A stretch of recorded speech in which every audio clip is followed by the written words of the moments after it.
ولسمشر غني بیګا شپه ملت ته څه وویله؟ راځئ دغه ویډیو راسره تر پای وګورئ تر څو له حقیقتونو خبر شئ.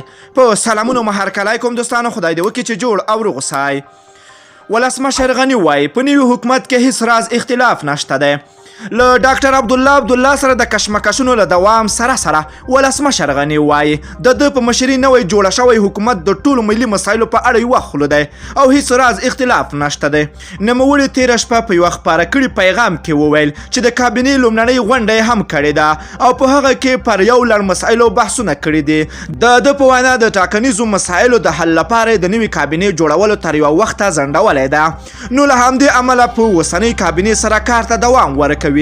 ولسمشر محمد اشرف غني وایي په هغه نوي حکومت کې چې تر ولسمشریزو ټاکنو وروسته د ده په مشرۍ کې رامنځته شوی دی هیڅ سیاسي سلیقوي او شخصي اختلاف نشته دی. ولسمشر غني ټینګار کړی ده چې دا ډله کولی شي چې ولس ته د خدمت بهیر لا ګړندی کړي او دولتي نظام له فساد څخه او نورو ستونزو پاک کړي. بلخوا قطر په افغانستان کې د تاوتریخوالي دوام غندلی ده. د قطر د بهرنیو چارو وزارت له لوري په خپره شوې خبرپاڼه کې راغلي دي چې په زابل کې پر افغان ځواکونو پر وسلوالو برید سخت خواشینی ده.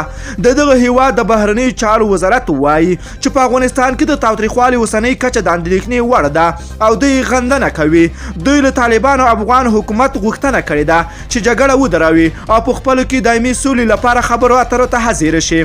قطر د بندیانو د تبادلې په اړه هم ویلي دي چې دواړه لوري د ژره تر ژره د جګړې کمولو او بندیانو بدلولو لپاره اقدام وکړي. دوستانو، ستاسو د ولسمشر غني دې خبرو ته څه نظر لرئ؟ راځئ خواږه نظرونه په کمنټ کې راسره وکړئ. که ویډیو مو خوښه شوې نه حتما لایک او شیر کړئ. که غواړئ له تازه او دقیقو معلوماتو خبره شئ نو زموږ پښتو نیوز چینل حتما در سره سبسکرایب کړئ. نور مو په پاک رب سپارم. الله مو مل شه. ښه وخت درته غواړم.